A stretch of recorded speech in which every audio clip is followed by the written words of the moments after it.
Information for preparing a wash. By J.B. Wagonmaker. Water. The quality of your water is important to making good spirits. The water should be clean, chlorine-free. Chlorine can kill yeast, ideally have some calcium content, but devoid of iron content, and be approximately 5.5 to 6 on a pH scale, just slightly acid. pH can be measured and adjusted with supplies purchased from a homebrew shop. If you want to proceed without actually measuring the pH, most municipal water supplies and bottled store water have a neutral pH of 7 to 8. Add a quarter teaspoon of lemon juice per gallon and then your water will likely be in the ballpark. Calcium content can be increased by adding 1/8 TSP of gypsum per gallon. Aeration can be accomplished by filling a sealable container half full with your water and shaking it vigorously for 60 seconds. Aeration can also be done with an aquarium air pump used with new clean tubing and a new clean bubbler stone. Pump bubbles through your wash or mash for 20 minutes. Yeast. Different yeasts can be used successfully. Bread yeast does work, but it will die at a lower alcohol percentage than distilling yeast strains and settles out poorly. Inconsistent results using bread yeast are due to the fact that all brands and types within each brand are different and bread yeast manufacturers never reveal which yeast strain they are using. Bread yeast will require added nutrients to complete a proper fermentation. Turbo yeasts already include the nutrients, no additional nutrients required, that are required for fermentation and can be used with most any type of spirit.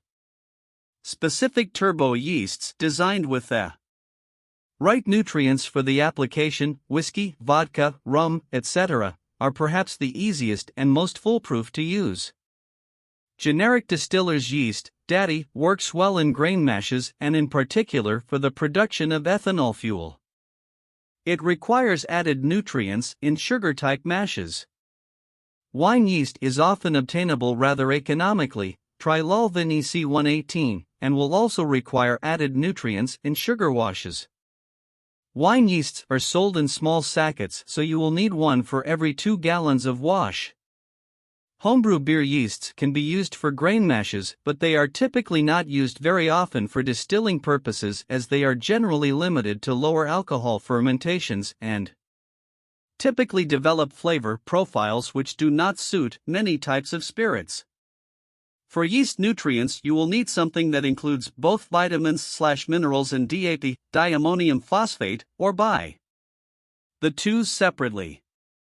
If nothing else is available to you, can add a small can of tomato paste and throw a few raisins into your wash to add nutrients.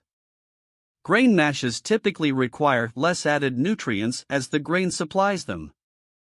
Fermentation temperature. Yeast works in a very narrow temperature range. Most all yeasts will die at high temperatures, above 85 F, and work very slowly, if at all, at low temperatures, below 65 F. Keep your ferment around normal room temperature, 72 to 78 F, for optimum results. Be aware that the fermentation process itself generates some heat, particularly with large batches. It may be necessary to keep your fermentation vessel in a cooler place than your desired temperature, especially for the first few days.